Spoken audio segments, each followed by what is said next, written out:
Welcome to my channel. So ఇవాళ వచ్చేసరికి మనకి న్యూ అప్డేట్ ఏంటంటే స్మార్ట్ రేషన్ కార్డ్స్ అనేవి మన ఎప్పటి నుంచి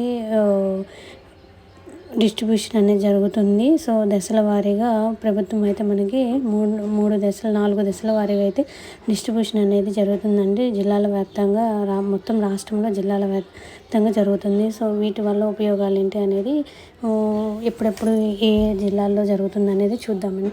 సో మనకు వచ్చేసరికి ఈ నెల ఆగస్టు 25 నుంచి అంటే మనకి క్యూఆర్ కోడ్ అనుసంధానం చేసినటువంటి కొత్త స్మార్ట్ రేషన్ కార్డ్స్ అనేవి పంపిణీ జరుగుతుంది.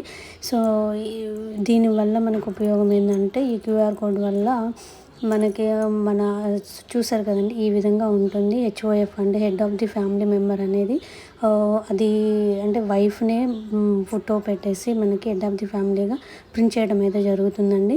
సో మిగిలిన బ్యాక్ సైడ్ వచ్చేసరికి మనకి కుటుంబ సభ్యులు ఎంతమంది అయితే ఉన్నారో వాళ్ళందరూ నేమ్స్ అయితే ఉంటాయండి. సో ఇంతవరకు ఎందుకు లేట్ అయింది అంటే కనుక మనకి గవర్నమెంట్ ఇచ్చిన డెడ్లైన్ ప్రకారం అయితే ఏమైనా మార్పులు చేర్పులు మిస్టేక్స్ నేము చేంజ్ చేయటము, సో ఇలాంటివి కొన్ని మిస్టేక్స్ ఉన్న వాళ్ళన్నీ కూడా అవన్నీ కరెక్ట్ చేసుకొని ఈకేవైసీ చేయించుకుంటారండి. ఇప్పటిదాకా అయితే ప్రభుత్వము డెడ్లైన్ ఇవ్వడం అయిందండి. సో ఇవన్నీ అయిపోయాక మనకి టోటల్గా అయితే మనకి కార్డ్స్ అనేవి ప్రింట్ అయితే వచ్చేసింది. ఇది ఆగస్టు 25 నుంచి 31 వరకు అయితే తొలి దశలో మనకి డిస్ట్రిబ్యూషన్ అనేది 9 lakhs మెంబర్స్కి అయితే జరుగుతుందండి కొత్త స్మార్ట్ రేషన్ కార్డ్స్. సో వీటిలో ఏంటంటే మనకి ఫస్ట్ జిల్లాల వారీగా షెడ్యూల్ ఏంటంటే 25 నుంచి 30 వచ్చేసరికి విజయనగరం, శ్రీ పొట్టి శ్రీరాములు అంటే నెల్లూరు, తిరుపతి, విశాఖపట్నం, శ్రీకాకుళం, ఈస్ట్ గోదావరి, గుంటూరు, ఏలూరు. సో ఈ విధంగా జిల్లాల వారీగా మనకి ఫస్ట్ షెడ్యూల్ అనేది ఇవ్వడం జరిగిందండి. సెకండ్ దశలు వచ్చేసరికి సెప్టెంబర్ 6 నుంచి next month so Anantapuramu, Alluri Sitaramaraju, మన్యం, కర్నూలు, నంద్యాల, అనకాపల్లి జిల్లాలు.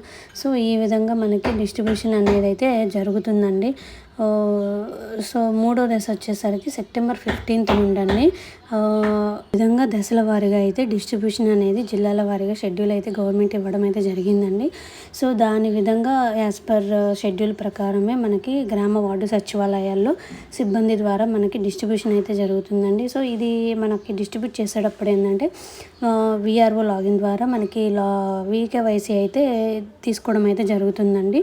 కార్డు హెచ్ఓఎఫ్ కానీ కుటుంబ సభ్యులు కానీ ఎవరైతే వాళ్ళ ద్వారా మనకి ఈకేవైసీ అయితే తీసుకోవడం జరుగుతుంది. అప్పుడు డిస్ట్రిబ్యూషన్ అంటే మనకి మన కార్డు అప్పచెప్పినట్టుగా సో ఇదొక ప్రూఫ్ లాగా గవర్నమెంట్ అయితే ఈ విధమైన ప్రక్రియను అయితే చేయటం జరుగుతుందండి.